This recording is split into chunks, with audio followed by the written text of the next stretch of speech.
సంగారెడ్డి జిల్లా కేంద్రంలోని కలెక్టరేట్ ఆడిటోరియంలో Telangana government minority residential educational institute society ఆధ్వర్యంలో నిర్వహించిన ప్రత్యేక సమావేశానికి ముఖ్య అతిథిగా జిల్లా కలెక్టర్ వల్లూరి క్రాంతి హాజరయ్యారు. జిల్లాలో ఉన్న ముస్లిం మత పెద్దలు, ఇమాం, మౌజన్లు, మిల్లీ ఫోరం సభ్యులు మరియు ఇతర మైనారిటీ కమ్యూనిటీ నాయకులు ఈ సమావేశంలో పాల్గొన్నారు.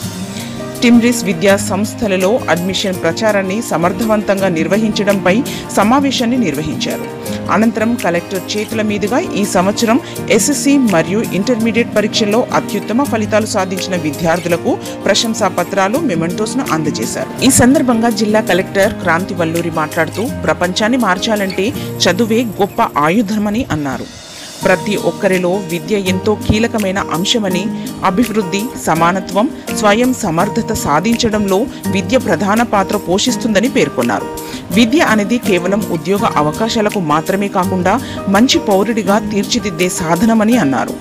ఈ కార్యక్రమంలో జిల్లా మైనారిటీ సంక్షేమ అధికారి దేవుజా, ముఫ్తీ అస్లాం సుల్తాన్ ఖాస్మీ, టీయూడబ్ల్యూజే రాష్ట్ర ఉపాధ్యక్షుడు MAK Faisal, Sangareddy Telangana minority residential junior college boys principal Mohammed Nazir Ahmed Khan, Sadashivpet principal Srisailam, Kandi TMREIS boys principal Kavitha, Sadashivpet principal Mohsin, Sangareddy girls principal Hemalatha, Milli forum Sangareddy అధ్యక్షుడు ఎంఏ వహీద్, షాన్ నవాజ్, ఉపాధ్యక్షులు షఫీకుర్ రెహమాన్, ప్రధాన కార్యదర్శి ముక్తార్ హుసేన్, సయ్యద్ కమరుద్దీన్, జుల్ఫేకర్ అలీ మునీర్, రియాజ్, ముస్లిం మైనారిటీ నాయకులు, మత పెద్దలు, విద్యార్థులు, వారి తల్లిదండ్రులు పాల్గొన్నారు.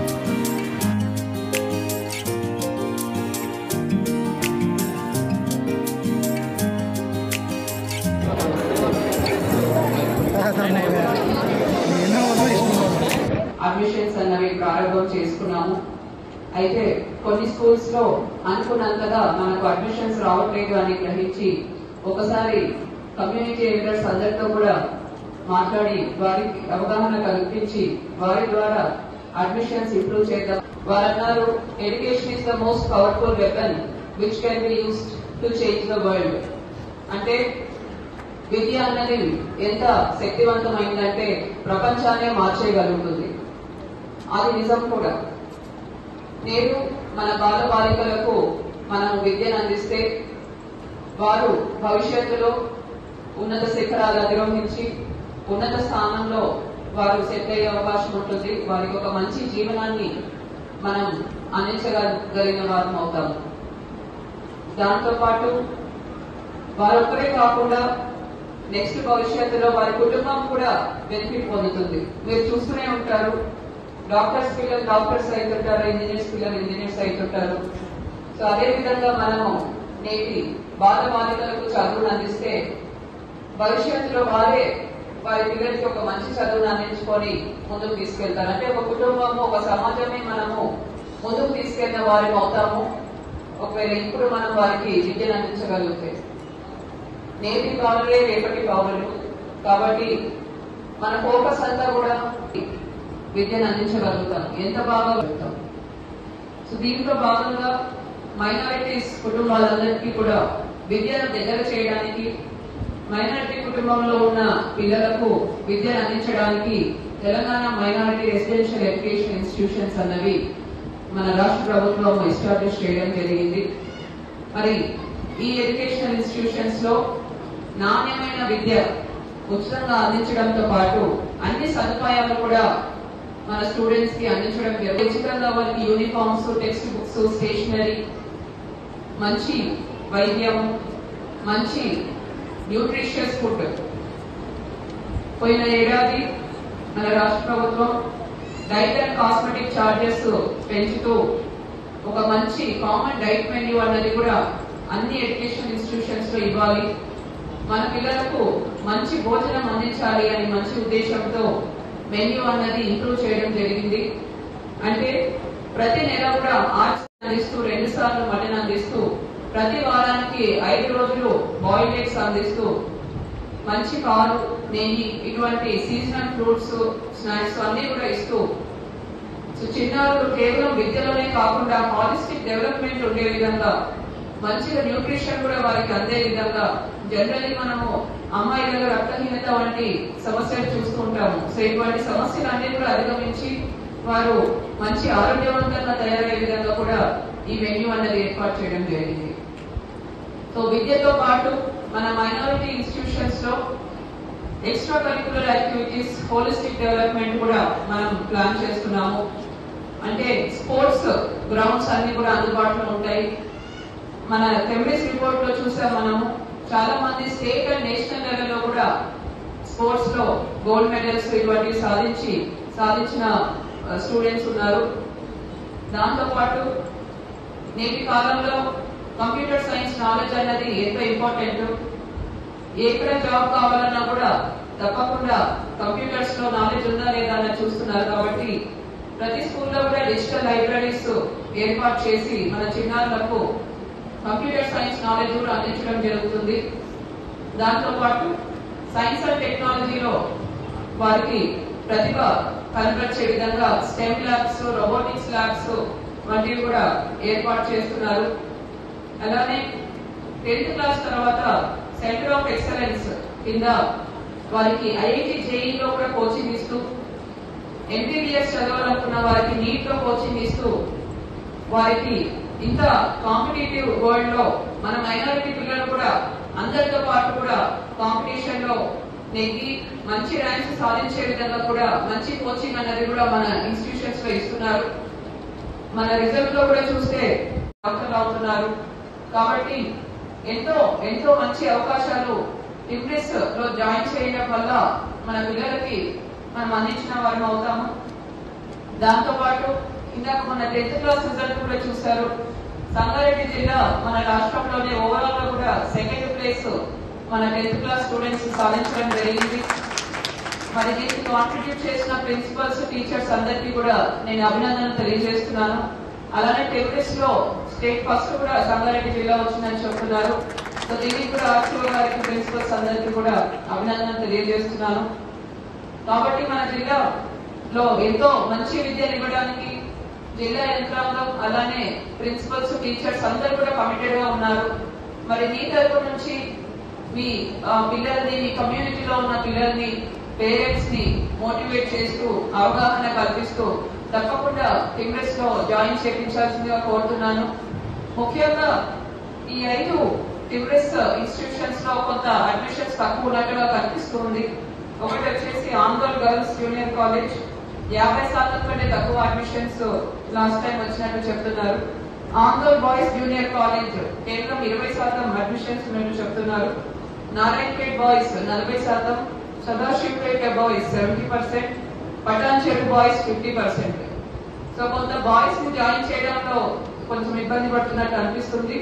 మరి ఇంత మనకు 50% కంటే తక్కువ అడ్మిషన్స్ ఉన్నాయంటే మరి మన పిల్లలకి ఇవ్వాల్సిన ఆపర్చునిటీస్ మనం అందించలేకపోతున్నాము. కాబట్టి కొంత మీ తరపు నుంచి అవగాహన చేసి మీ కమ్యూనిటీలో ఉన్న పేరెంట్స్ అందరితో కూడా మీరు ఇంటర్నల్ గా మీటింగ్స్ ఏర్పాటు చేసుకొని తప్పకుండా టిమ్రిస్ లో జాయిన్ చేస్తే పిల్లలకు బంగారు భవిష్యత్తు ఉంటుంది. వారిని ఎంపవర్ చేసిన వారం అవుతాము, వారికి ఎంతో మంచి లైఫ్ ఇచ్చిన వారం అవుతాము. కాబట్టి తప్పకుండా టిమ్రిస్ లో జాయిన్ చేయమని కూడా మీ అందరూ కూడా ఒక రెస్పాన్సిబిలిటీగా మీరు తీసుకొని ఒక బాధ్యతను ఈ రోజు మీ అందరి మీద కూడా నేను ఉంచుతున్నాను. తప్పకుండా మీరు ఈ మెసేజ్ ని ముందుకు తీసుకెళ్లి పిల్లల్ని జాయిన్ చేపిస్తారని కూడా నేను కోరుతున్నాను. ఒక 2-3 స్కూల్స్ గురించి కూడా ఎక్కడైతే కొంచెం ఇబ్బంది ఉందో అది కమ్యూనిటీ లీడర్స్ చెప్పడం జరిగింది. మరి దానికి సంబంధించి కూడా మరి ఇప్పుడు రాష్ట్ర ప్రభుత్వం కమిటెడ్ గా ఉంది. తప్పకుండా ఎడ్యుకేషన్ ఇన్స్టిట్యూషన్స్ ఇంప్రూవ్మెంట్ చేయడానికి ముందు ఉంటున్నారు. సో ఏవైతే సమస్యలు చెప్పారో అవి కూడా ప్రభుత్వం దృష్టికి తీసుకెళ్లి అవన్నీ కూడా త్వరగా కంప్లీట్ అయ్యి పిల్లలకు అందుబాటులో ఉండే విధంగా కంది మైనారిటీ స్కూల్ అలానే సదాశివపేట మైనారిటీ స్కూల్ కూడా త్వరలో స్టూడెంట్స్ కి అందుబాటులోకి తీసుకొచ్చే విధంగా కూడా అన్ని ప్రయత్నాలు మేము చేస్తాము. మరి మీ తరపు నుంచి కూడా ఈసారి ఇప్పుడు జరిగిపోయే June 12 కి మనకు పాఠశాలలు ఓపెన్ అవుతున్నాయి. దానికి 100% అడ్మిషన్స్ మీరు సాధించి మన పిల్లలకు ఒక మంచి భవిష్యత్తు అందించడంలో మీ అందరి కాంట్రిబ్యూషన్ కూడా ఉంటుందని కోరుతూ ఆశిస్తూ సెలవు తీసుకుంటున్నాను. Thank you. इस वक्त में सबसे पहली बात हम सबको अच्छी तरह से ये समझना चाहिए कि रूए ज़मीन में सारे रिलीजन्स में इस्लाम वो एक ऐसा मजहब है जिसने एजुकेशन पर सबसे ज़्यादा फोकस किया है। आप सल्लल्लाहु अलैहि वसल्लम ने फरमाया, जिनके पास नॉलेज है वो ऐसे हैं जैसे आँख वाले हैं, और जिनके पास तालीम नहीं है वो अंधों की तरह, ये नबी अलैहिस्सलातु वस्सलाम ने फरमाया। आप अलैहिस्सलातु वस्सलाम ने फरमाया कि इल्म हासिल करो, खा तुम्हें अपना घर छोड़ना पड़े, इल्म हासिल करो, अगरचे तुम्हें अपने माँ बाप को छोड़ना पड़े, घर का सुकून छोड़ना पड़े, अपना गांव महल्ला छोड़ना पड़े, दूर जाना पड़े, चले जाओ। यहाँ तक कि अगर तुम्हें दुनिया के किनारे चीन जाने की जरूरत पड़े इल्म हासिल करने के लिए, तो आप अलैहिस्सलातु वस्सलाम ने अपने गुलामों और अपने मानने वाले और अपने उम्मतियों को ये हुक्म दिया है कि वो चीन जाकर भी इल्म हासिल करना चाहिए। इसलिए हमको चाहिए, बिलखुसूस मुसलमानों को ये बात समझने की है। सचर कमेटी की जो रिपोर्ट आई थी, उस रिपोर्ट ने हमको ये बताया है, झिझोड़ दिया है कि कहाँ तालीम के आला मेयार पर मुसलमान थे। हमारी तारीख ये है, बगदाद हमारी तारीख है, मक्का हमारी तारीख है, कुर्तुबा हमारी तारीख है, और इस मुल्क में दिल्ली हमारी तारीख है कि जहां मुसलमान रहे 90% से ज्यादा उनके यहाँ तालीम की शरह और पढ़ने पढ़ाने का मिजाज रहा है।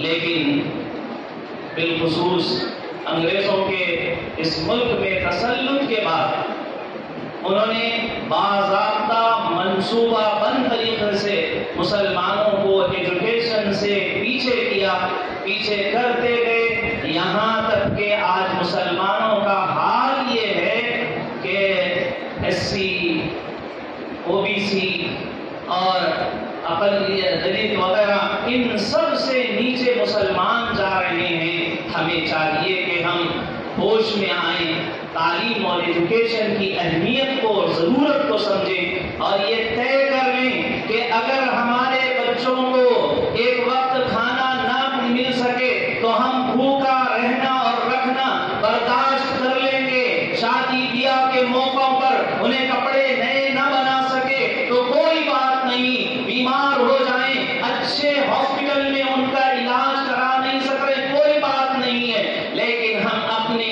बच्चों को जाहिल नहीं रखेंगे, तालीम से दूर नहीं रखेंगे, उन्हें तालीम से आरास्ता करेंगे। एक अरबी शायर है, उसने कहा है, लैसल यतीमुल्लज़ी माता वालिदुहु, यतीम सिर्फ वो बच्चे नहीं हैं जिनके माँ बाप मर जाएं, यतीम वो बच्चे भी हैं जिनके माँ बाप उनके बच्चों को इल्म अदब नहीं सिखाते हैं। इसलिए हमें चाहिए कि हम एजुकेशन पर फोकस करें, और एक चीज इस वक्त में मुसलमान तय कर लें हम कि हमको अपने बच्चों को तालीम याफ्ता बनाना ही है, और सिर्फ इब्तदाई तालीम नहीं, मसानवी तालीम नहीं, बल्कि आला तालीम की, हायर एजुकेशन की तरफ हम सबको चलना और कोशिश करना है। दूसरी बात इस वक्त में, Thanks for watching NV News. Please like, share, and don't forget to comment. Please subscribe our channel and press bell icon.